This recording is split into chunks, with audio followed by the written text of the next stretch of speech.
19-да екен Жүзікші деген атаумен бір керемет киноң шықты жалпы. Сондай болса. Ал өз кішіміз қандай? Өзіңіз тоқал тану деп көп тойларда болсын, көп жерде Менің өзімде ынжық болдым, ол мойындау керек мектептің кезінде сәл. Мысалы да, соны Шаншар театры пайдаланды. Жақсы пайдаланды, әдемі пайдаланды. Сахналық театрлар көбісі жабылады. Шаншар жабылудың алдында тұр. Алдар аспанда солай, базар жоқта солай. Мен айттым, қайрыңызға ортақтым жүке дедім. Қасылар, ей, 6 айдың ішінде Шаншардың 20 жылда жеткен жетістігіне 6 айда жеттік. Неге ақшаламайсыз деген сұрақ қой. Төтесінен қойықшы сұрақты. 30 жобаға 1 теңге маған ғой. Сұрамаған. Чемпионскийлер ақша сұрамайды, чемпионскийлерді киноға шақырсаң болды.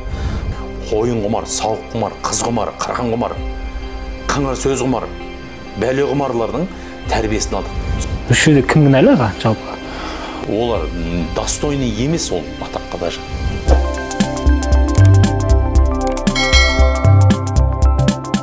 Ассалаумағалейкум құрметті көрермендер. Игілік канал бүгін өзінің жұмысын бастағалы жатыр. Бүгін бізде Игілік каналда қонақтармен таныстыра кетейік.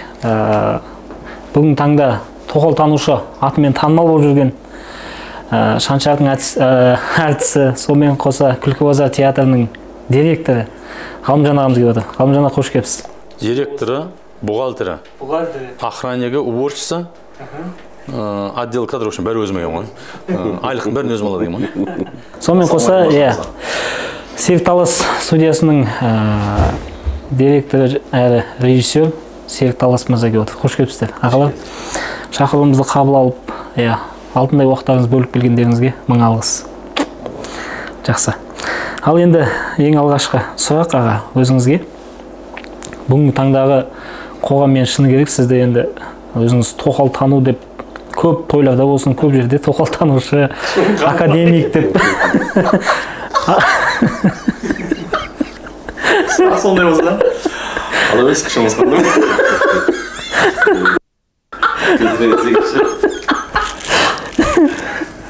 Қымбатты.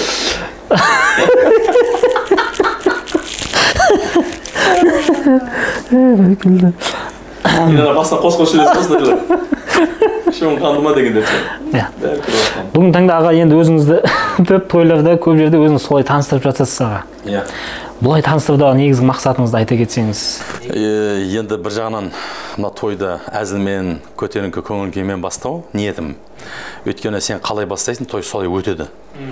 Сол себептен екіншіден бұл қазіргі таңдағы өте актуалды, өте көп қозғалып жатқан қазақтың жігіттерінің, баяғы бабаларымыздың жолына қауышып, бірден көп, 2, 3, 4 шариғат шеңберінде Алланың рұқсат еткен жолымен таныстыру. Осындай болса екен деген сондай оймен сол көтеріңкі көңілмен тойды бастаймыз. Сөйтіп сол жерден бастап маған деген көзқарасы өзгереді адамдардың. Мысалы да, так, енді не айтар екен деген сияқты бұрыла бастайды бәрі. Өзімен өзі әңгімелесіп отқан адамдар не дейді деген сияқты беті бұрылып отырады саған қарап. Ол тартуда адамды. Біз асаба болғаннан кейін біздің жұмысымыз, қызметіміз 4 сағат пен 5 сағаттың арасында болады. Мысалы да, 5 сағат тойда бір адамды тыңдай беру ол мүмкін емес. Ал бірақ соны тыңдата білу, ол асабаның шеберлігіне байланысты. Егер асаба шебер болса, асаба сөз байлығы, әзіл қоры көп болса, ол тыңдата береді. Мысалы 5 сағат жалықтырмайды. 5 сағат не бір 5 минут қатынымыз сөйлесе, сөйлей бермеше дейміз ғой, болды ғой, айтты ғой, болды ғой. 5 минутқа шыдаймаймыз ғой. Сол себептен бұл бір әдіс сондай. Ход жасау. Қаратпа сөз. Қаратпа сөз. Жаңағы көңіл аудару, жаңағыдай адамдардың назарын аудару. Сол сөздің өзі сізге бір тостың аяғына, екінші тостың басына дейін жетіп қалады. Солай деп өзі сағат сол 4 сағат деп едікші. 4 сағат десеңіз, сон 1 сағат, 1,5 сағат, 2 сағатқа дейін жетеді де осы әңгіменің өзі. Соны өзі тосқа тілекке шыққан адам сол сөзді тілге тиек етіп отырып сізге. Жаңа мына тоқал танушы айтып қалды ғой деп адамдар тағы бір күліп алып есіне салып. Көрдіңіз ба? Бұл жаңағы жалғасы бар, әзілдің ары қарай кете береді бір тойдың соңына дейін. Сосын бір жағынан адамдарға сенсация керек, мысалы. тоқалтанушы деген Қазақстан бойынша атақ менде ғана бар деймін. Иә? Ол қызықты адамдарға. Ол әр әулетте, әр облыста, әр қала, аудан, аумақ, разъезд бөлімшелерде, әр көшеде болатын болса, ол қызық емес. Ал енді мысалы Toyota бір-ақ үйде болса, Қазақстан бойынша бір-ақ адамда болса, қандай? Мысалы Toyota бүкіл Қазақстанда бар. Ол қызық емес Toyota. Ал енді кейінгі шығып жатқанда бір тоқпен жүретін Tesla десе адамдарға опа, Tesla, Tesla тоқпен жүрмей ма? Қане көрейікші, ойпырмай. Tesla деген қандай болады екен? Бәрі қызығы баран көрген шығасады. Көреш, Tesla-мын ғой мен. Тойда Tesla-мын ғой қазір. Ғамжан айын осы жерде бір өзіңізге тікелей сұрақ болсыншы. Жалпы енді көп адамдар көп жағдайда сізді енді әртіс деп суретке түскісі келіп жатады, немесе жаңағы саунаға түскісі келеді, баняға түскісі келеді менен. Көп жүреді. Жақсы. Баласына түкіріп жатады да кейдағы әртістерге. Енді кейде бола ма өзі бір эффекттер келіп, менің де аузыма бір түкіріп кетші деп, сенкіндей нәсіп болсын деп. Айтады, ана өткенде бір інісін ертіп келіпті, үйленбей жүр екен да. Мынаның аузына түкірші дейді. Мынаның аузына түкірші, сен сияқты біраз шамалы жолы болып, сондай жолы болғыш болсын дейді. Сосын мен айтамын да, ол түкірікпен ештеңе шешілмейді ғой, бұны баяғы бала күнде түкіру керек деймін да. Қазір позында деймін да уже. Есейіп кеткен, сүйегі қатайып кеткен, оны түкірмекті қақырсаң да болмайды оны. Жинап, банкімен әкеп, жинап әкеп құйсаң да болмайды оны.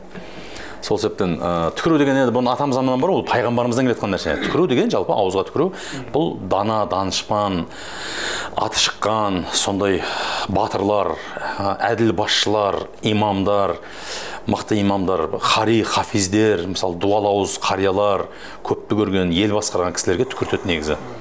Соларға түкіртсе, міне сондай азамат болсын деген ниетпен. Мен айтамын, әртіске не үшін түкіртесің деймін да? Әртіске не үшін түкіртесің? Әртіс те сен сияқты адам ғой ол. Ол бір елге пайда істеп жатқан, бір елдің қамын ойлап, елдің қызметінде жүрген адам емес қой. Қарахан басында өлген, мысалы мен әртіс Қарахан басында өлген адаммын. Мысалы да күлдірсем, мен оны адамдарға әзіл сыйласам, бір жағынан күліп жатса, мен табыс тауып отырмын ол арқылы. Сол себептен мен Қарахан басында өлген әртіспін. Маған түкірігі жалко емес деймін да. Мен далаға да түкіріп тастап жатырмын. Тек ана бала жалко ғой деймін да. Ертең ана бала қатын құмар, бабын дек болса менен көресің ғой деймін да. Мысалы рас қой. Ана түкіріп еді, қатын құмар болып шықты, әр облыста бір қатыны бар, мына балаң деп отырса. Баяғы Бекежанның бетіне түкірген ұқсап, бүкіл әулеттік бетіме түкіріп кетеді ғой, мә, түкіргің баяғы деп. Ал енді жақсы болса менен көрсін. Иә? Жақсы жігіт болып өссе, онда о, сол түкіріп еді десе, енді вряд ли ондай бала болуы мүмкін, вряд ли ол. Мен түкіргеннен деп қояйын да. Сол себептен де негізі көп адамдар қазір әртіс көрсе әкім көргендей жүгіретін болды ғой. Әртісті ғұлама көреді, әртісті ақылды, парасатты, әртісті, енді бар әртістердің ішінде де бәріне топырақ шашамаймын. Бірақ әртістердің көпшілігі қазір Қарахан басын ойлап жүрген. Шамалы аты шықса, халыққа жоғарыдан қарап, менсінбей қарап, ішіп алып, білгенін істеп, боқтап, бұралап, айналасын бәрін қырып жойып жібереді дейді. Әйтпесе екіге екіні қосамайды. Жөндеп ше? Енді екі-екі қосылар, бірақ мына білім жағынан айтып жатырмын да, білім жағынан нөл әйтпесе бір қазір нені сұраш, заңдылықтардың, физикалық заңдылықтардың бірін, Ом заңын сұраш мысалы. Мысалы да, Ньютон заңын сұраш, білмейді. Алгебралық бір нелерді сұраш, мысалы математикалық бір заңдылықтарды, ережелер сұрасаң білмейді. Керек десең қазақ тілінің грамматикасын, орфографиялық, орфоэпиялық бүкіл нелерін білмейді. Ал бірақ енді халықты менсінбей, жоғарыдан қарап, шырт-шырт түкіріп, жаңағыдай сөйтіп жүрген кезде енді сұмдық ойлайсың осы. Соны халық көреді да, менің балам осындай болса, ел жұрт оған бәрі ынтық болса, асықса көруге. Менің баламмен суретке түссе, оның ар жағында оның елге не пайда беріп жатыр ол? Елге, дінге, халыққа, ата-анасына қызметі қандай оның? Не бір жүр ғой әртістер, ата-анасының жағдайы өте мүшкіл. Мысалда, атағы жер жарады, ата-анасы өмірінде бір рет курортқа бармаған. Өмірінде бір рет жақсы киім киіп көрмеген ата-анасы. Бар ондайларда. Сол себептен де түкіру мәселесіне келгенде әртістерге жоламай қойса екен адамдар. Иә, өйткені әртістердің өзім ішінде жүрмін ғой. Өзімде ішлей бір жақсы адам емеспін негізі. Иә, осы үшеуміз арамызда қалсын негізі, ешкім естімей қойсын. Жақсы, рахмет аға. Енді кеше ғана болған жағдай ғой, Төреғали бауырымыз кешегі жағдаймен милицияға түсіп қалды мысалға. Енді өзіміз шыны керек, сондай әртістерді көтерген өзіміз еді да. Халық өзі көтерген еді. Енді сол көтерген адамы кеше бір шалыс басып қалды. Енді соның жаманшылығын алдық та енді. Қаралап шықты ма? Қаралап шықтық та. Үш жерде кім кінәлі аға жалпы? Осы қасиет біздің қазақтың бойында бар ғой негізі. Осы қасиет қазақтың бойында бар. Күнәсін ашу, айыбын ашу. Әйтпесе Алла Тағала Құранда айтып тұр, айыптарыңды жасырыңдар. Біреудің айыбын жасырыңдар, сонда мен де сендердің айыптарыңды, күнәларыңды жасырам деп тұр Алла Тағала. Бірақ енді иманымыз әлсіз ғой. Керек десең ол енді талай ойпырмай осы кісі намаз оқиды, ораза ұстайды, бұл адам жақсы адам деп жүргеннің өзі біреудің айыбын көрсе таратып жібере салады да мысалы. Ал енді намаз оқымайтындарға не өкпе айтасың?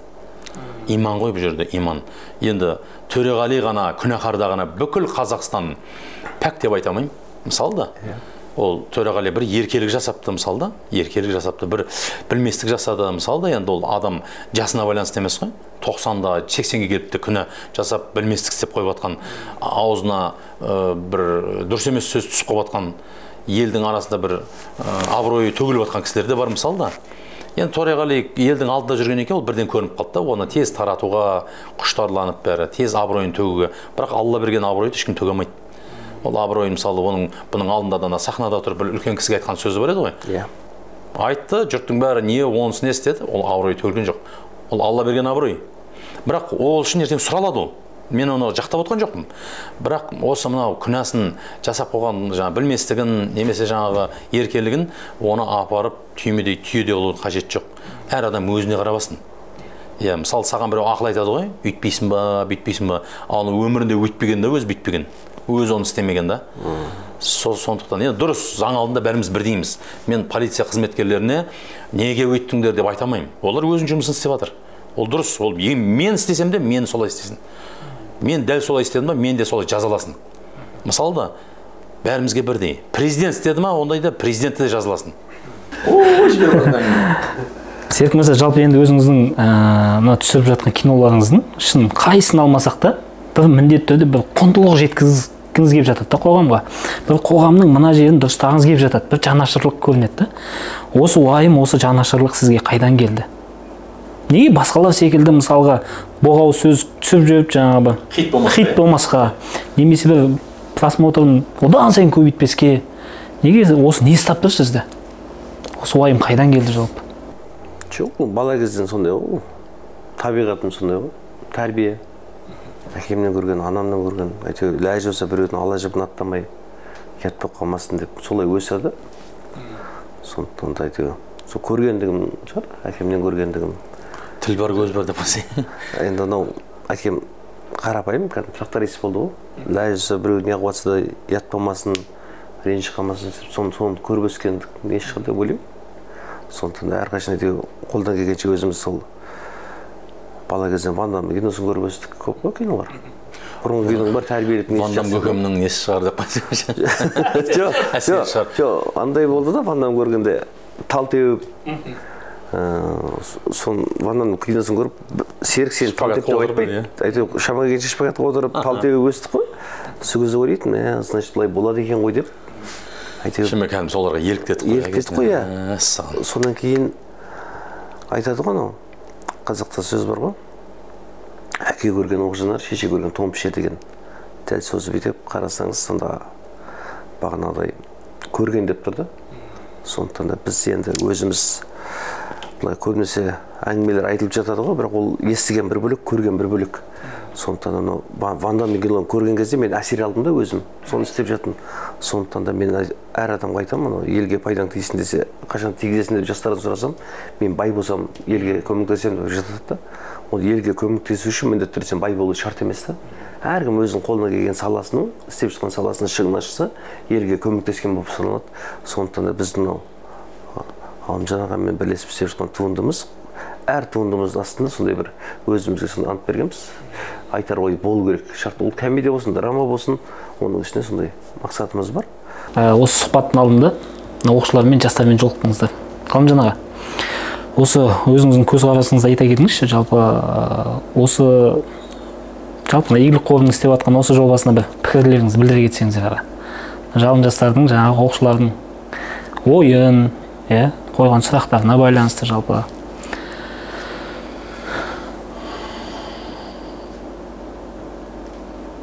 Жалын аздау балдарда. Жалынды жастар деген кезде жалындап тұрған нені байқамадым да онша. Бірақ енді ойлары дұрыс, ниеттері таза, бір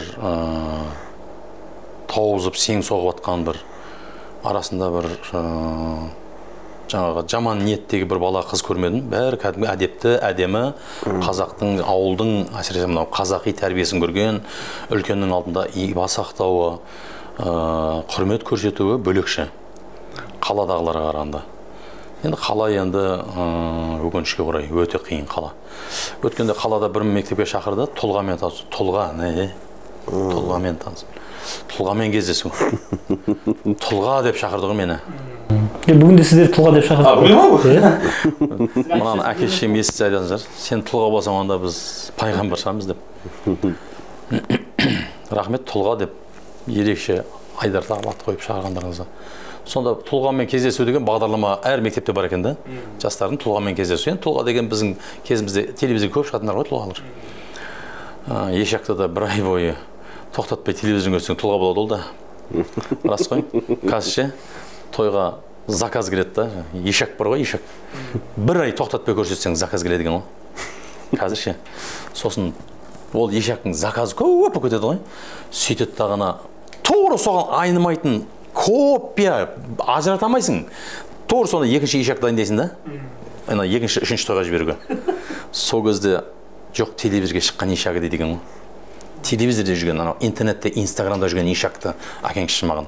Мынау тура сол копия айында халық білмейді. Чо. Мен көңілім тыныш болсын, анау эфирде жүрген ешақты әкеңші дейді екен ғой. Сол сияқты мынау эфир. Бұл эфирдің бір құдіреті бар. Адамдар адасып қалады кәдімгідей. Күнде көре берген адамы саған тұлға болып көріне бастайды. Мысалы да, бұл айтпесе тұлға деп кімді айтады? Міне Міржақып Дулаттарды айтады, Мағжан Жұмабаевты айтады, Ахмет Байтұрсын, Абай Шәкәрім, Мәшһүр Жүсіп, Әл-Фараби. Тұлғалардың тұлғасы ардақты пайғамбарымыз Хазіреті Мұхаммед саллаллаху алейхи уассалам негізі тұлғалардың тұлғасы. Бірақ енді заманына қарай, осы несіне қарай, біз тұлға, мен өзімді тұлға деп айтсам, мен қазір жақтырып отқан жоқпын ше. Мен бір тұлға ретінде емес, бір аға ретінде келіп отқан сияқтымын да, інілермен, қарындастармен. Мысалы, олардан қанша жыл бұрын мектеп бітіргем, сол мектеп бітіргелі бері өмірде не көрдім, не түйдім, сонымен бөлісуге келген бір аға да. Бір аға, інімен қарындас аға бір сырласу. Бірақ тұлға деген кезде тұлғаларды шақыру керек та. Енді рахмет, тұлға болмасам да, жаңағы тұлға ретінде құрметтеп шақырғандарыңызға рахмет, бірақ мен оған лайық емеспін.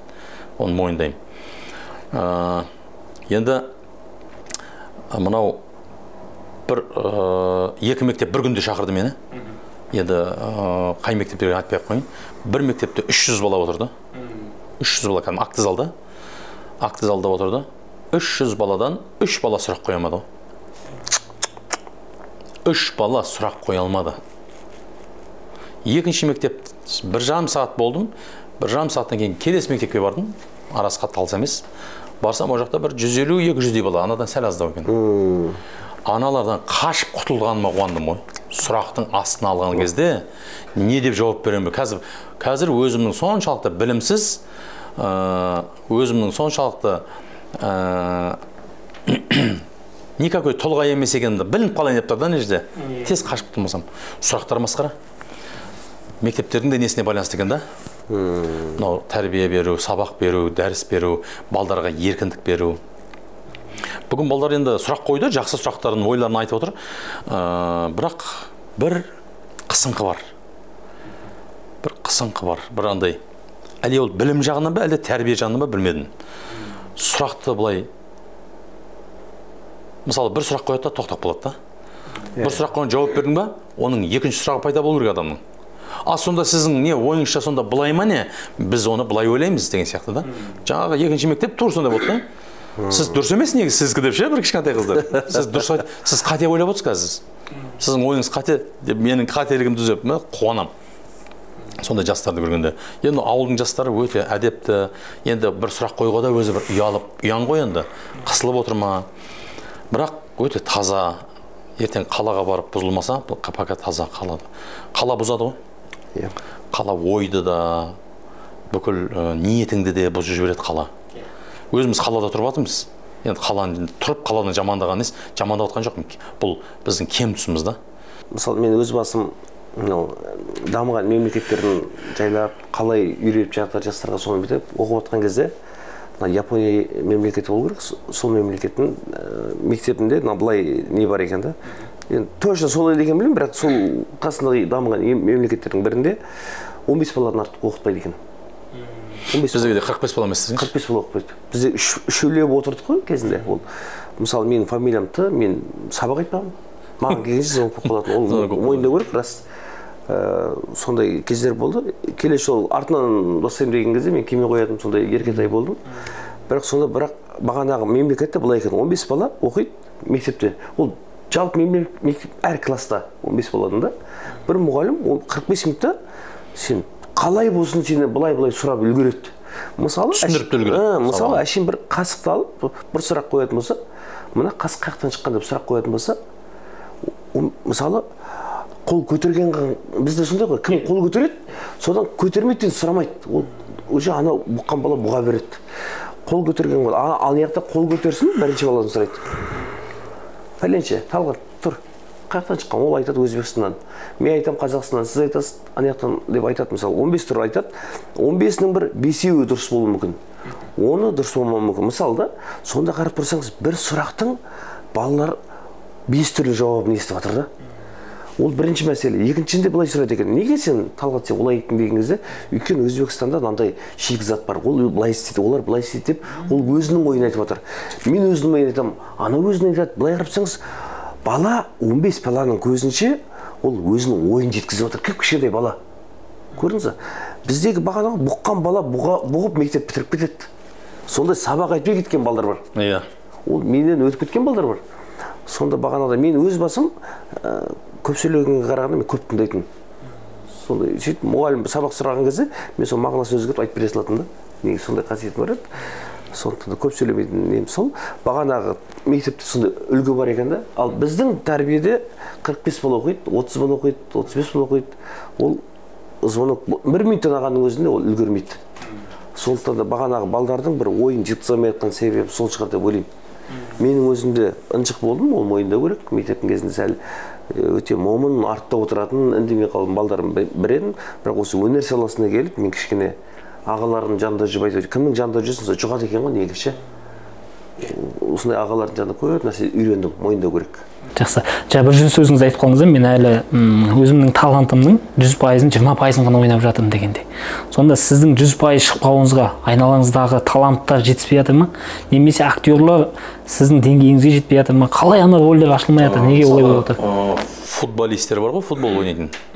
Солардың қасында партнері мықты болған кезде голдан гол болады ол. Партнері мықты болса ғана. Мысалы, бір Месси бір өзі ештеңе істей алмайды. Роналдо да сондай, Рональдино да сондай, Бензема да сондай, бәрі сондай. Бәрі сондай.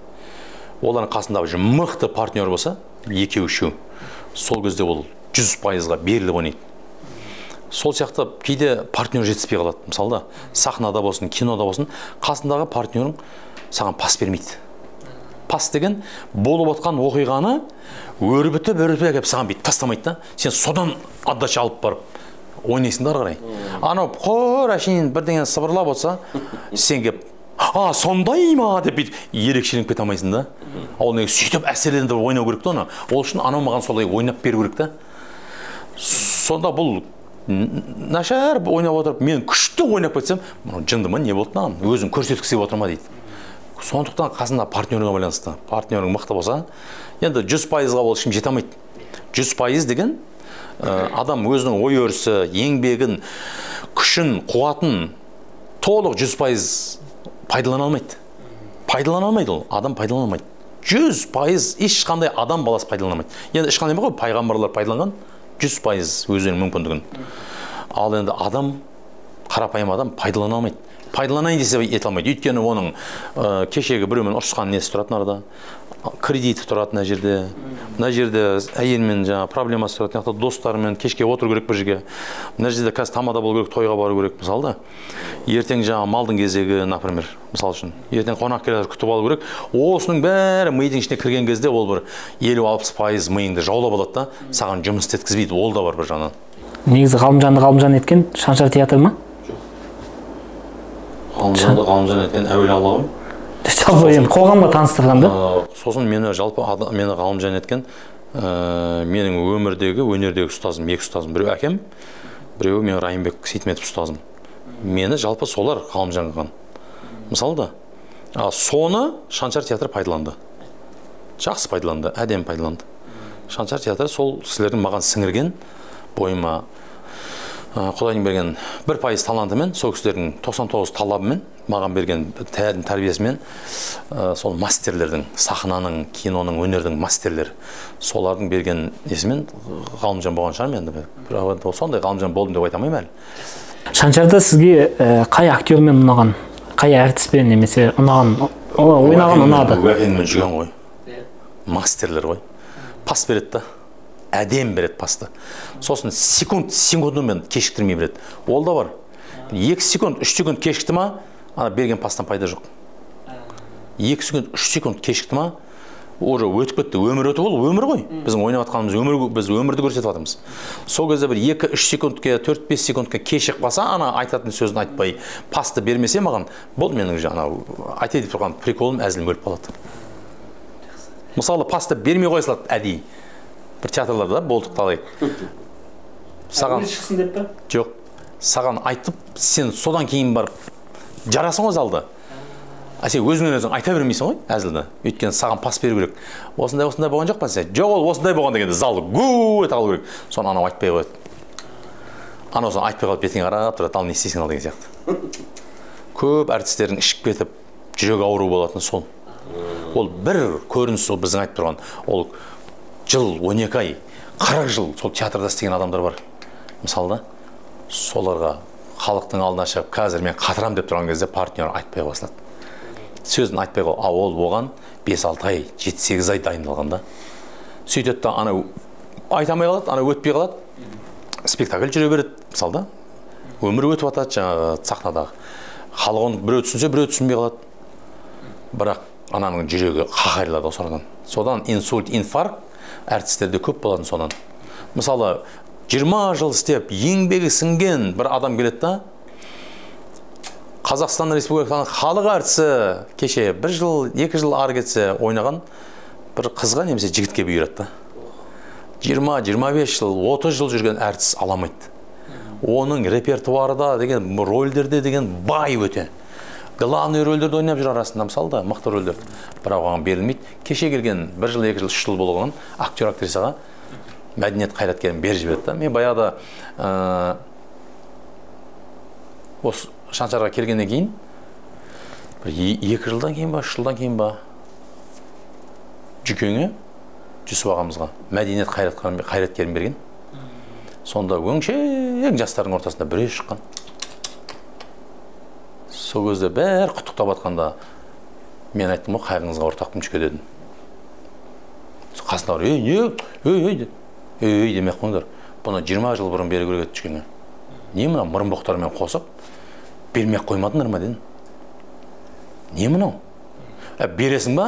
Президенттен парасат па, дарын ба, ерен еңбек үшін бермейсің ба сондайда? Не ол мәдениет қайраткер деген иттің ит аяғы алып отыр ғой? Ол сөзің үшін шығып кеткен жоқсыз ба Шаншардан? Жоқ, ол алдында болған әңгіме ғой. Ол үшін шығып кеткен жоқпын. Ол үшін кім шығарады? Мен орада біреуді даттап қаралап жатқан жоқпын ғой. Тек уақытында еленбеген адамда Жүкеңші. Уақытында еленбеген, ескерілмеген, бірақ бүкіл қазақ біледі да Жүкеңді. Ол Жүкең ақ болған халық әртісін. Қашан ақ болған. Бірақ мемлекет, үкімет тарапынан, басшылық тарапынан Жүкеңді сол мұрынбоқтардың ортасына берген қорлау болды да. Сен бересің ба, ақыры кешіктірдің ба, үлкендеуін берсеш, анау темір терсек қой, көп вагонмен әкеп төгіп тастады кеше КамАЗбен. Мысалы да, қағаз сүртуге де жарамайды ол. беріп жатқан қағаз диплом бұл. Сен берсей соны дұрыстау қылып. Анау президенттің қолынан беретін наградан берсей темір терсек қойып шашылып жатқан. Иттің ит аяғы қалып жатыр. Жоқ, барды да өзінің бала шағасымен жасты. Бізден де жас, атын айтсаң бәз ертең эфирден көрсе ренжиді олар жастар. Не ап айтасыз, мен анамнау деп. Олар достойный емес ол атаққа даже. Бірақ біздің мекемеде осындай мәдениет пәленше деген қайраткерлер бар. Бізде мақтануға жақсы да ол. Көрдіңіз ба? Сол сияқты жүгеңе сондай нәрсені көрген кезде мен қарным ашқан. Мыналар қорлады жүгең дедім. Күлкі базар театры. Тек сіздер YouTube қана шығарып жатсыздар да? Instagram мен YouTube қана. Неге өздеріңіз халықты жинап былай ашық көрсетпейсіздер? Қай жақтан? Енді шанша секілді, алдарыңыз falan секілді сахнада. Сахнада болмайды, өйткені невыгодно қазір. Өте қолайсыз, тиімсіз. Қазір ол театрлар көп ұзамай жабылады өзі. Сахналық театрлар көбісі жабылады. Шаншар жабылудың алдында тұр. Алдар аспанда солай, базар жоқта солай. Барлық театрлар, сахналық театрлар жабылу алдында тұр. Неге десеңіз, мынау Instagram, YouTube қазір, WhatsApp бұлардың бәрін жолын кесіп тастады. Мысалы, Шаншар театры бір концертке шығу үшін кемінде 4 ай дайындалады. Ал ең ұзағы 8 ай дайындалады. Мысалы, күзден бастайды дайындықты. Күз, қыс, көктем 5-6 ай, 7-8 ай дайындалады.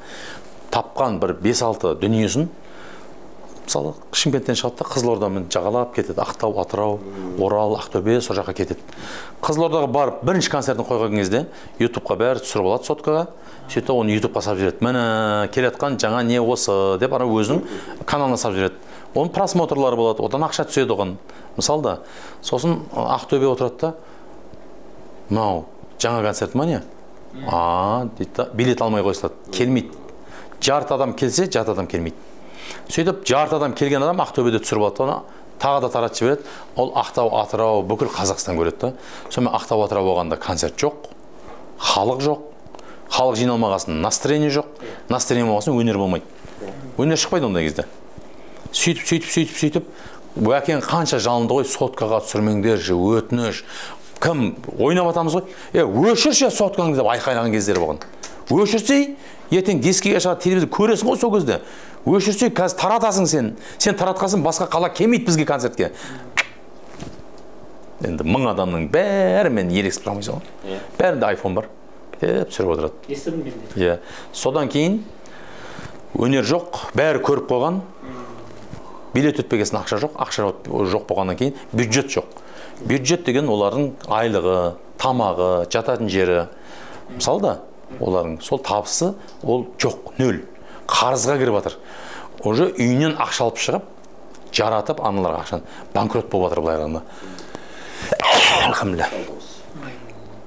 Былай қарағанда банкрот болып жатыр. Одан кейін ол тиімсіз болады. Мен 15 жылдан бастап осы телеарнаға жұмыс істеуді қолға алдым. Біз 16 жылы біз НТК-ға бердік күлкі базарды. Ол кезде марқұм Гүлжанар бар еді тірі. 6 айдың ішінде біз күлкі базарды 6 айдың ішінде Шаншардың 20 жылда жеткен жетістігіне 6 айда жеттік. Шаншарды 20 жылда таныған болса, бізді 6 айда таныды ғой халық. Енді тек Шаншар емес, не бар, Алдараспан бар, Бауыржан шоу бар, мысалы қай театрдың сана болсын, олардың жылдап тапқан абыройын біз 6 айда тауып алдық қой. Міне, соны түсіндім да мен телеарнаға кетіп қалдым. Мен алдында ой болған, менде бір сахналық өзімнің 5-6 қыз жігіттеріммен күлкі базар деген театр ашамдағана, менде аралаймын гастрольдік сапармен деген ой болған. Анадан кейін мен ойымнан бірден қайттым. Болды. Неге? Өйткені мен өнерімді эфирден бірінші болып өзім ұсынам халыққа. Ал басқа мына театрлар өздері ұсына алмайды. Халық ұсынып тастайды. Олардың көрген, жаңа түсіріп алған видеоларын тарап тастайды да. Бұлар ең соңынан барады да. Міне біздің концерт деп көрсетсе, білеміз ғой бұны. Жылдың басында көріп қойдық қой. Новый берсеңдерші дейді. Көңілің түсе ме, түспей ме? Міне сол себептен мен алдымдағына Instagram, WhatsApp, YouTube, Facebook осы желілерді пайдалану заманауи театрдың үлгісін құрдым да. Сөйттім да, мен қазір содан ақша тауып отырмын да. Қамжан аға, енді өзіңізге сұрағым көп. Енді осы жерден Сәкеңде ұйқысы келіп жатыр да, кішкене ұйқысын ашып отырайық, арасында сұрақ қойып. Серік мырза, енді жалпы өзіңіз қателеспесем 2018-де мынау 19-да екен Жүзікші деген атаумен бір керемет кино шықты жалпы. Кино емес, ролик жалпы, қысқа ролик. 4 минут. 4 минуттық сол Жүзікші деген ролигің шықты да. Кейін атауын өзгертіп тастадыңыз. ютубқа. Соны қандай өзгерттіңіз? Қандай атаумен шықты? Екінші рет. Жалпы енді сол ролик біреу салып басқаша салды ма? Сол ролик шыққан кезде шын резонанс болды қоғамда. Өзіңіз де білесіз, жақсы білесіз, сол жезөкшелер шолақ кетті ғой. Былай айтқан кезде сізге қаншама адамдар атака жасады. Жезөкшелер реклама жазып беріңіз негізі. Қаласы төлеу керек олар сізге. Иә, сол роликке заказ берген адамдарға да қаншама атака жасалды да мысалы қоғамда. Әлеуметтік желіде оны біраз халық та біледі. Енді сол кезде сол кино немесе сол роликтің мағынасы ұнамады ма, немесе атауы ұнамады ма қоғамға? Неге резонанс болып кетті? Жоқ, енді сөз иесін табады дейді ғой. Ұзын киіп жүрген, кәдімгідей орамал тағып жүрген адамдар біреу жазған жоқ.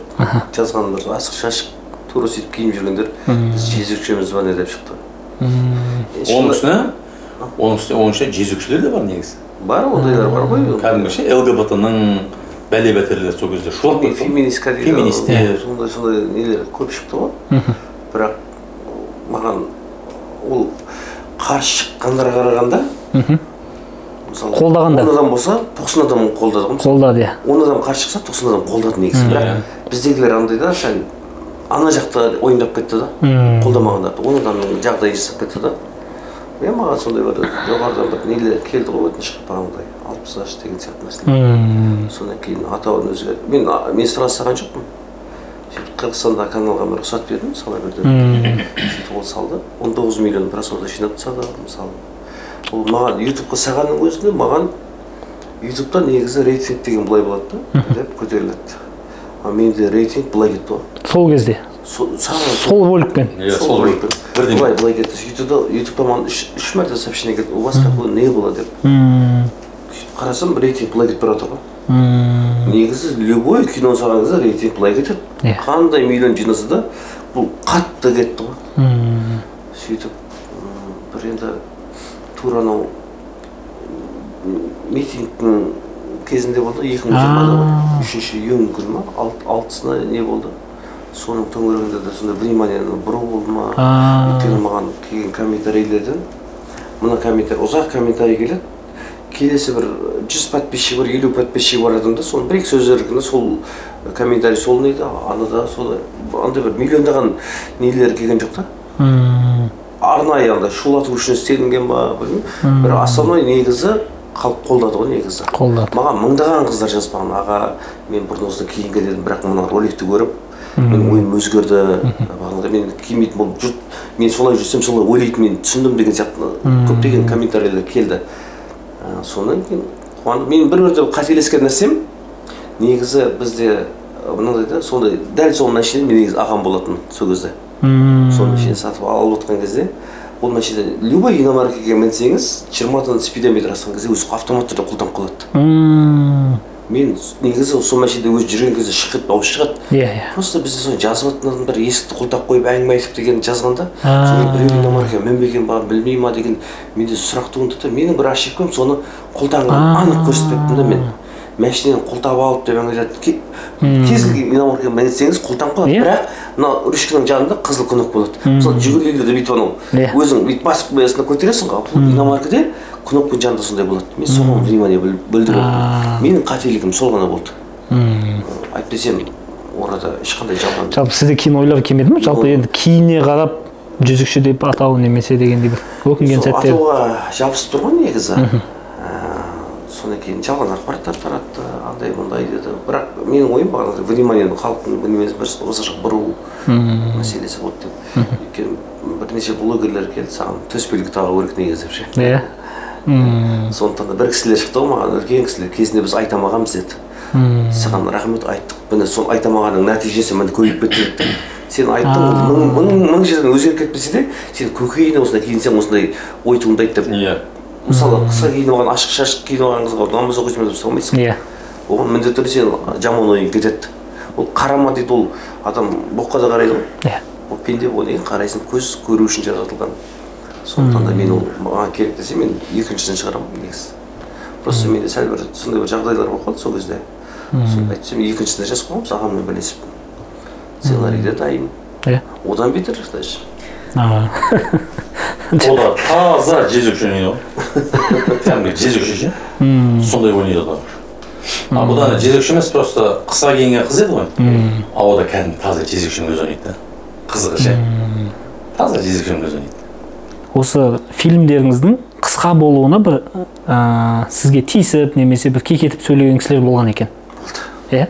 Мысалға қай кино еді анау бір анаңызға бөлі? Ғалекеңнің алғашқы туындымыз ғой біздің 2014-те түсірген «Өтелмес борыш» деген. Сонда бағанағыдай болды. Сіздің ағаңыз келді, Басимам келді. Сол кезде үлкен кісілердің бәрі отырды, зал тола. Сонда Ғалекеңге отыр, маған отырған жоқпын мен мақсатым адамдар қалай әсер етеді. Сонда бауырларымыздың ішіне бір бауырым шықты бағанағыдай. Фильм қанша минут деп өзі сөйлеп қалған жігіт еді.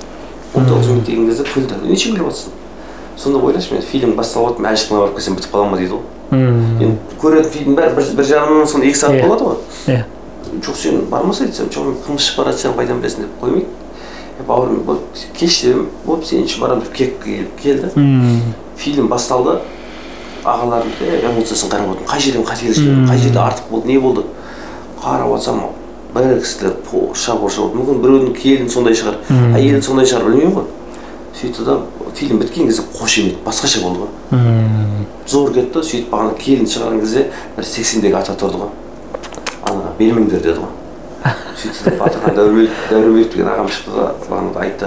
Бұл образ, роль деп Ақмарал әпшемен айтып мақтап неғып жақтап отыр ғой. Сөйтсе сонда да берме дейді. Мүмкін сол атаның келін сондай шығар, білмеймін ғой. Сөйтіп содан кейін бәрі құттықтайды. Ғалымжан аға суретке түстік, ата сөйледі, интервьюін беріп болған кезде бірақ бір бала жоқ қой ішіндегі. Ол бағана әзілдеген бала. Ол өйткені көргенде қап кетті миымда. Сөйтіп сол балаға өзім звондаған кезде қарасам, айтқан сөз мынандай ғой. Серік ана фильм жүректен тепті деді ғой. Дұрыс, қай жақта десем, ауыл кетіп баратым дейді. Жұмыс деп мамашке бармаған 1 жыл болды дейді. Жүре берген ғой жұмыс деп ше. Ол жігітті танисыздар негізі. Содан кейін мен сол кезде түсіндім ғой. Фильм арқылы нақты адамды сен былай айта бергеннен гөрі көрсетсең, соны істейтін көзің жетті. Бір рет көрген артық. Сол кезде мынандай ғой, мен сол баланың өмірбаянын біліп, бауырым, сен мамаңа бармаған 1 жыл баса айтсам, сен неше өмір бар деп айтуы да мүмкін да. Бірақ фильм арқылы жеткізді, істеді. Содан кейін ағама келдім, осындай деп осыны ұра берейік деді, осындай. Әр туындысында осындай нәрсе тастап отырамыз. Мейлі комедия болсын, драма болсын. Аллаға шүкір, 64 туын түсіріп жатыр ғой, бірақ әрқайсының кез келген көрсеңіз де міндетті түрде біздің елге қосқан үлесіміз деп ойлаймын. Өйткені бір ағамыз айтқан еді, марқұм керемет кісі, сол кісі батасын беріп, осыны тоқтатпашы деп айтқан еді. Сонда бағанағыдай как раз сол кезде бір жалаңашта Байсақова деген қыз шығып жүрген жаңа. Сол кезде айтты, бәріміз де өмірді өтеміз ғой деді. Сөйтіп, бірақ мынау деді, адамға осы фильм деді, бұл фильмді тек түсірген емес, жазған емес, осыған үлес қосып, полын жуып жүрген бар, монтаждағаны бар, бәріне деді, бәріміз өмірді өтеміз. Бірақ өмірді өткен екенде артынан сауаптар бар дейді. Бұл өмірді жақсы батасын аласыз, бірақ артынан еселеп сауаптар бар дейді өмірді өткен екен. Ал егер жаман нәрсе түсіріп, бағана пәленше қызды айтты да, ол өмірден өтер деді. Бірақ интернетте болсын, біреудің соткасында болсын, бір несі қалады деді. Бірақ өмірді өткен екенде 100 жылдан кейін болсын ананы көріп адамның ойы бұзылса, артынан еселеп күнәлар бар айтады. Сондықтан осы нәрсені тоқтатпашы деп өтініш шыққан еді негізі. Енді ол кісіге дейін де өзіміз уәде беріп қойғанбыз, өзімізге тоқтатпаймыз, қолдан келгенше аман болсақ, елге қызмет етпей қоймайды ол. Сол сияқты біздің де мақсатымыз әрқашан аман болсақ, осы тәрбиелі туындылар түсіре береміз. Сіздің көп туындыларыңызды басым көпшілігінде Ғалымжан ағамыз ойнайды да. Бағаңызды жақсы көрген үшін ойнатасыз ба? Немесе не қасиеті бар бұл кісінің? Или гонорары арзан ба? Гонорар бұл кісі алтын кісі ғой. Бұл кісі алтын кісі. Алтынның граммы қанша болады? Бұл бағана тұлға емеспін. Мен үшін тұлға бұл мұндай кісі қайталанбайды негізі. 30 жобама, шынымды айтсам, біреулер шақпас ақша сұрайды ғой. 30 жобаға 1 теңге маған ғой. Сұрамаған. Сондықтан да бұл кісіге әрқашан алғыс айтамын. Бұндай кісілер өте көп болсын. Мен елге қосқан үлесі деп ойлаймын. соны мойындау керек, мойындаған ерлік қой. Мен қандай тиыным болмай жүрген кезде де бір тиын кеп, өзі наоборот кеп тамағын әперіп, ондай кісілер кемде кем ғой. Сондықтан да бұл тәрбиелі туындыны бірінші қолдайтын осы кісі. Идеяны мен апарам, сразу бүйтек кіріс. Өзі не қылмаса да, өзі кейбір кезде түсе алмай қалса да, бағанағыдай былай болсын, жоқ. Андай да болады дейсіз да болады негізі. Жоқ, құрметім ерекше. Содан екен бұндай кісілер, ол озырса актерлар Шымкентте өте аз. Біздің басқа қалаға барып түсіретін, басқа шақыратын бізде ондай қаражатымыз жоқ. Біз ойлайды, фильм түсіргенге ойлап еді, мынандай бюджет алады деп. Жоқ, біздіңкі азын-аулақ жоқтан бар істеп жатырық. Кейбір көптеген туындымыз тегін. Біздің 64 туындының 30-ы тегін негізі. Просто оны түсіре беретін себебіміз әр туындыны біз сабақ аламыз. Сондықтан да мынау ақша, мынау тегінде бөлген емеспіз. Сондықтан да бұл ағаның бірден бір түскені басындағы фильм бәрі біз өзіміздің қаражатқа түсіргенбіз. Өйткені бізге ат керек болды. Болашақта кинотеатрға шықсақ деген ниет. Енді Аллаға мың да шүкір, қазір бірнеше демеушілер келіп жатыр, қазір осындай жұмыс істейік деп ше. Соның бәрі осы ағамызбен бауырларым бірлесіп істейік. Бәрекелді. Алла берекесін берсін, Сәке. Ғалымжан мырза, енді сұрақ өзіңізге. Енді көп жағдайда қарап жатамыз аға. Сіз қайырымдылық істер болсын, діни бір сауапты істер болсын, жалпы көбісінің басқасында сізді көріп жатамыз аға. Тағы бір естіп жатамыз, ағамыз сондай бір қайырымдылық болсын, сондай бір істерге ақша алмайды екен деп. Мысалға да, енді сізде бала-шағаңыз бар, енді бүгінгі таңда Қазақстанда жалғыз адам шығар. 4 әйел деп, өзіңіздің 4 әйелдіңізді официально былай айтқанда арнайы айтып жүрсіз да. 4 отбасыңыз бар дегенде. Неге ақша алмайсыз деген сұрақ қой. Төтесінен қойайықшы сұрақты. Негізі алам ғой. Бермейді ғой дейсің. Ақша алам, неге алмайын? Ақша алам ғой менде. Періште емеспіз ғой. Тойға алатыныңызды білемін ғой аға. Тойға аламыз, заказдарға аламыз. Кейде көп істерге алмайсыз қой деймін да. Кеше Алматыдан бір киностудия кепті. Алматыда түсірген, жартысын Шымкентте түсіріп отырген. Сосын маған ұсыныс жасады, сіз келіп ойнап бересіз ба осындай рөлді деді. Жарайды, ойнап берем. Болды, ертең келіңіз деді. Ертең келгенде қаражатын келісіп алайық. Енді білем, бұны біліп отырмын, өйткені біздің бір актрисамыз сол жерде ойнағанда, бюджетін бәрін біліп отырмын. Сосын айттым, сағатына 100 мың теңгеден төлейсіз. Мен бір тойға шықсам 4 сағат басқарам, 400 мың теңге алам. Ал енді 4 сағатымды алдыңыз ба сіз менің, сол 400 мың теңгені төлейсіз. 1 сағат алсаңыз 100 мың теңге төлейсіз. 12 сағат болады, түсірілім сағат 8-ден кешкі сағат 8-ге дейін 100 мың берсек бола ма деді. 100 мың теңге де берсек бола ма деді. Жоқ, мен сағатына 100 мың теңгені бересің дедім. Оларға сөйтіп айттым да. Сөйтіп бірден отказ берділер. Болады ғой, отказ болар. Ойлады, Шымкентке келдік, бәрі тегінде болады. Шымкентскийлер ақша сұрамайды, Шымкентскийлерді киноға шақырсаң болды. Мына алматылықтардың біз туралы ойы өте төмен. Шымкенттіктерді өте төмен бағалайды. Мысалда. Қазақстан төмен бағалайды ғой. Иә, Қазақстан, Шымкентті қай-қайсы болса да, Шымкентті өте дешевый, төмен. Көрсетейін саған төмен дедім да. Көрсетем саған төмен бағалағанды. Қай қала болсын, қай ел болсын, бәрі бірдей адамдар ше. Бірақ олар өте төмен бағалап, осы жақтан өткенде бір кинолар түсірген, миллиондап ақшалар бөлінген киноны әкеп, адамдарды тегін түсірген ғой. Ой, ертең телевизорден шығасыз, звезда боласыз деп өйтіп. Қазір енді біздің киноларында өзі эфирге беріп жатқан бір әшейін ақша ғой. Жақсылап ақшасына болса эфирден ешкім көрмейді соны. Мысалы, мынау Серіктің түсіріп жатқан кинолары бюджетін былай жақсылап есептесең, бір 10 миллион теңге, 15 миллион теңгенің бюджеті негізі. Бірақ соны 1 миллион, 2 миллионды жеткізіп, әркімге жалынып, жалпайып, сен жақсың деп, көке жәке деп, мынаны шығарайықшы жарыққа деп шырылдап жүріп, сол 15 миллион теңгенің жұмысын 2 миллионмен бітіріп жатыр. Ол біз білетін, аржағында қанша білмейтін, жұмсап жатқан, ана алған тамағын, бізді тасыған машинаның, бензиннің, көлің, таксидің пұлын оны айтып жатқан жоқпын. Таза анау операторға, монтажерға, жаңағыдай неге беретін, бүкіл костюмі бар, сатып алатын, түсіретін жерге барып арендаға келісетін жері бар, көп қой ол. Ал соның бәрі мысалы солай істеп жүрді, бірақ ол хит болып жатыр да. Мысалы да, Бірден хит болып адамдардың. Ал мемлекеттен бөлініп телеарналарға заказбен түсіріліп жатқандардың ешқайсысын халық біреуін де айтып жатқан жоқ. Мысалы, мынау кино күшті болыпты деп жатқан жоқ. Ал оның бюджеттен есептесеңіз бар ғой, шашың жетпейді. Шашың жетейді аның бюджетін есептесең. Бір серияға бөлген ақшасы. Жаңағы Серіктің 60 қанша дедіңіз? 64.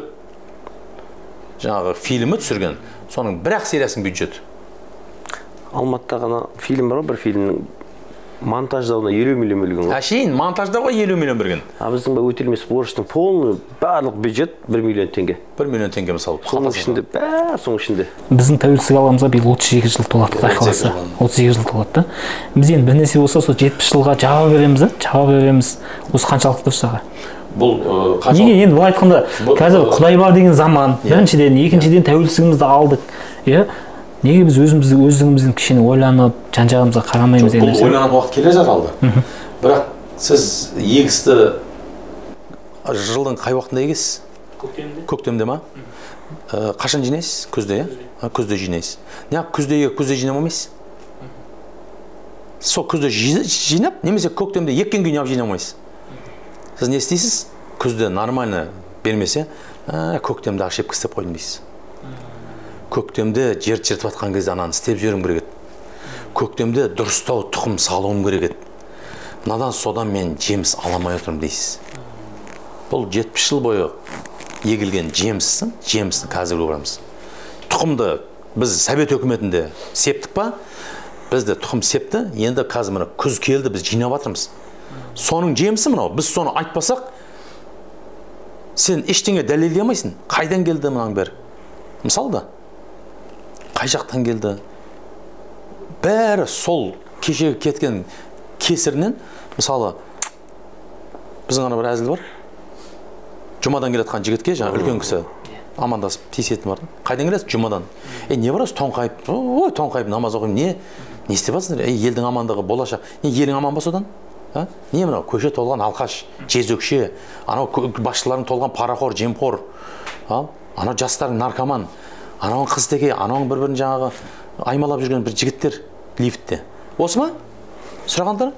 Біздің союз кезінде, СССР кезінде бір жаңағы мешіт медресе болған жоқ. Бірақ біз бұндай бәлені істеген жоқпыз біз. Деңгіз ана жігіт айтады ғой. Сіз кімнен алдыңыз тәрбиені дегенде? Атамнан алдым дейді. Әкемнен дейді. Әкеңіз арақ ішіп пе еді? Жоқ, 5 уақыт намазын оқып кеткенше. Міне, иманды адамдардан сіздер тәрбие алдыңыздар. Бірақ ортадан кеп бұзылдыңыздар, бірақ сол ана иман сіздерде өмірдің аяғына дейін әлде болса қанша ішсеңіздер де жібермей тұр сіздерді бұзылуға неге. Ал біз ше, біз сіздер сияқты алқаштардан алдық. Маскүнем, ойын құмар, сауық құмар, қыз құмар, қырған құмар, қыңыр сөз құмар, бәле құмарлардың тәрбиесін алдық. Сонда біз қандай болуымыз керек? Көрдіңіз ба? Ол Совет өкіметін айтпайық десек, ол кезде бұзылған тұқымда бұл. Соның жемісін енді көріп жатыр. Енді қызықты қараңыз. Осы 30 жылда не деген қарилар, хафиздер шығып жатыр. Ғұлама ғалымдар. Енді 30 жыл, 40 жылда қайтадан бабалар жолына қауышамыз. Сол кезде олар айтады, егемендік алған кездегі біздің әкелеріміздің, аталарымыздың жаттаған Құраны, дұғасы, міне біз көріп жатырмыз рахат деп айтады сол кезде. Егер осы демімізден айнып кетпесек, бетімізден, мешіттерімізді жауып тастап, ғұламалардың бәрін қырып тастап, қари хафиздерді қудалап, бір алжасып, жолымыздан тайып кетпесек, осы 30-40 жылда ендігі ұрпақтарымыз айтады. Өзіңіз 2 жылдан бері осы 20 жылдық бір баспана деген бастауымызды қолдағандардың ішінде бірі өзіңіз алғашқы. Осыған байланысты бір пікіріңізді айта кетіңізші. Жалпы кейін осының бір әңгімеңізді естіп қалдым. Осы бір бастаманың басқа жерлерде де бір жалғасып жатқанын бір тілге тиек еткен екенсіз. Соны біздің көрермендерге де бір түсінікті қылып айта кетсеңіз. Осы нәрсе Жетісайда, Сарыағашта, басқа ауылдарда болып жатыр бұл ше. Осындай үй беру. Мысалы, 20 жылдыққа кездесу, көп 20 жылдықтардың бәрінің ойы қашан болады 20 жылдық? Қашан болады? Қашан ешак болып ақырып, шашқа болып шыңғырып, араққа тойып алып, ана мектепте ғашығында аймалап, искеп, бөксесін бұлтыңдатып, құшақтап, құмарым қанғанша қашан соны умаждайым деп ниет қылып жүргендер бар да. Көп ондайлар. Істеп жатыр қазір. Міне қазір 20 жылдықтың, 30 жылдықтың қазір науқаны. Ал біреу бір 20 жылдық істеген. Мына өздеріңіз былтыр алдыңғы жыл биыл істейін деп жатсыздар. Біз ішпей жемей, сол жиналған ақшаға бір отбасыға болса да жылу сыйлайық. Кеше көрдік, ана жас әйелдің көз жасы, 5 баласы бар әйелдің көз жасы кетіп жатыр. Әр тамшы бар ғой, мың-мыңдап адамдарды жәннатқа кіргізеді ертең. Бір тамшы жас. Сол тамшы жас үшін өмір сүреді адам. Ол біреуді жылатсаң, әрине ол тозақсың, ол кеттің тозаққа. Сен біреуді жылатып, нақақтан-нақақ күйдірдің ба, көзінен жас шықты ма, қарғап жіберсе кеттің, құрдың, 2 күнде оңбайсың. Ал қуаныштан шығардың ба жасын? Ол қуаныштан шыққан жас бар ма, сені әулетіңмен кіргізіп жіберіп мүмкін жәннатқа. Мысалы да, сенің қабірде жатқан ата-бабаңның күнәсін кешіріп жіберіп, бәрінің жүзін жәннатқа бұрып қою мүмкін. Жәннаттың бір бақшасын айналдырып. Неге? Өйткені сенің артында қалған ұрпағың жердің бетінде осындай нәрсе жасап жатыр. Енді салыстырыңыз, ана ешақ пен шошқаларды салыстырыңыз, мына жақтағы сауапты істеп жатқан істерді салыстырыңыз. Жер мен көк емес керек десе, жер мен көктің арасында размер бар ғой, көктен өтіп кетеді ғой. Не деген нәрсе мынау? Ішесің, жейсің, кетесің ғой, тамақтан өлдің ба? Ондай тамақты күнде жеп жатсың ғой. Ал енді 20 жылда келіп мектебіңе бір компьютер әперіп, жаңағы бір парта әперіп, немесе бір отбасына жылулы жан ұя сыйласаң, бір алтын ұя сыйласаң да, бір жаңағы 3 бөлме, 2 бөлме болса да бір үй әперіп, соның ертең әр ішкен асы, жұтқан ауасы, шығарған ауасы, ішкен асы күнде есін алып жылағанның бәрі, сен білмейсің, мияқта өзің жұмысын істеп жүре бересің. Мысалы да, жұмысын істеп жүре бересің, анау сауап болып кеп жатыр ғой. Үйіңе бәлекет келе жатыр сен. Мынаның көз жасы қайтарып жібереді ертең. Үлкен бәлекет келе жатыр. Алланың сынағы әртүрлі болып келеді адамға. Үйіңе бір өлім келе жатыр.